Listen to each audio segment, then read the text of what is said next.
जय महाकाल। बहुत सारे मनुष्य हैं जो पैसों की तरफ से परेशान रहते हैं, जो अपने व्यापार की तरफ से परेशान रहते हैं। ऐसे मनुष्य हैं जो अपने शरीर से परेशान रहते हैं, अपने शरीर के रोगों से परेशान रहते हैं। तो ऐसी कौन सी मुद्रा वो करें जिसको करने से उनकी समस्या लगभग 50% तक कम हो सकती है। तो ऐसी मुद्रा करने का जो नियम है वो कुछ विशेष होता है, क्योंकि जहाँ पर जीवन में अड़चनें जब ज़्यादा हो जाती हैं, परेशानियाँ जब ज़्यादा हो जाती हैं, तो वहाँ पर साधना भी क्लिष्ट हो जाती है, अर्थात भारी हो जाती है। साधना अगर क्लिष्ट नहीं करेंगे तो कुछ भी नहीं होने का है। तो वहाँ पर आपको ये ध्यान देना होगा कि अगर आपका व्यापार छूटा हुआ है, अगर आपका कर्म छूटा हुआ है, अगर आपका नौकरी छूटा हुआ है, कोई भी समस्या अगर आपको हो रही हो, तो आप मुद्रा क्यों करें, ऐसी कौन सी मुद्रा करें जिसको करने से आपका समस्त जीवन सही हो जाए, कल्याणकारी हो जाए और आप ठीक प्रकार से ठीक दिशा में कार्य करने लगें। तो मुद्रा करने के लिए आपको कुछ नहीं करना है। पहले हम चरण में हमने आपको ये बताया था कि सूर्य नाड़ी और चंद्र नाड़ी को कैसे मिलन करते हैं। तो मिलन करने के लिए कुछ इस तरीके से करेंगे हम। देखिएगा, यहाँ जब इस तरीके से करेंगे तो पहले भगवान नारायण का ध्यान करेंगे और उनसे प्रार्थना करेंगे कि हे प्रभु, हम आपकी मुद्रा करने जा रहे हैं, तो कृपा करना कि मुद्रा करते समय किसी भी प्रकार की कोई भी त्रुटि ना हो। ऐसा करने के बाद में आपको यहाँ कुछ कर लेना है और यहाँ कुछ इस तरीके से कर लेना है। देखिएगा, यहाँ कुछ इस तरीके से कर लेना है। तो जब आप इस मुद्रा को लंबे समय तक करेंगे इस तरीके से, तब आपको सुनिश्चित इसमें सफलता मिलनी ही मिलनी है। भगवान नारायण की मुद्रा ये कही जाती है। इस मुद्रा से असीमित शक्तियाँ प्राप्त हो जाती हैं। इस मुद्रा से दिव्य लक्ष्यों की प्राप्ति हो जाती है। इस मुद्रा से जैसा कहेंगे वैसा होने लगेगा। वाक सिद्धि का योग इसी मुद्रा से बन जाता है।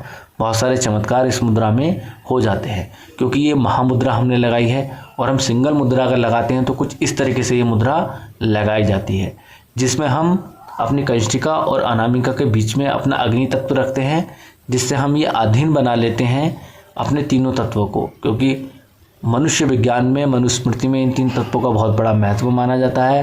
इनको प्रथम चरण में अग्नि तत्व, पृथ्वी तत्व और जल तत्व कहते हैं। इन्हीं तीनों तत्वों के से हमारा जीवन चलता है, हमारा शरीर चलता है। यही तीन तत्व कहे जाते हैं सूर्य नाड़ी, चंद्र नाड़ी और सुषुम्ना नाड़ी। इतना आपने समझ लिया। तो जब हम इस तरीके से करेंगे तो ये महाप्राणवायु की मुद्रा बन जाएगी। जब हम इस मुद्रा को लगातार करते हैं 54 दिन तक, लगातार करते हैं 66 दिन तक या 90 दिन, 108 दिन या उससे भी ऊपर, तब इसका परम सिद्धि योग बनने लगता है। इस मुद्रा का जब परम सिद्धि योग बन जाता है, तब ये मुद्रा वाक सिद्धि की योग की प्रवृत्ति को उजागर कर देती है, उसकी ऊर्जा को बढ़ा देती है। अर्थात साधक वाक सिद्धि को प्राप्त हो जाता है, जैसा कहता है वैसा उसका होने लगता है। भूत भविष्य वर्तमान उसको दिखाई देने लगता है।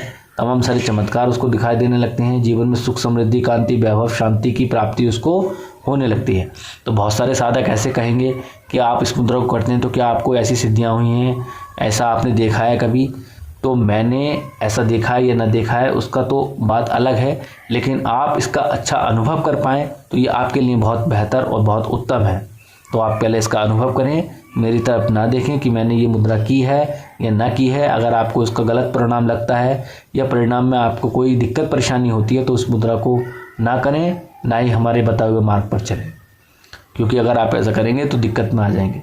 लेकिन अगर आप हम पर विश्वास करते हैं, हमारी मुद्राओं पर विश्वास करते हैं, तब आपको इसकी साधना करनी होगी और उसके तमाम सारे जितने भी नियम हैं उसको धारण करना होगा।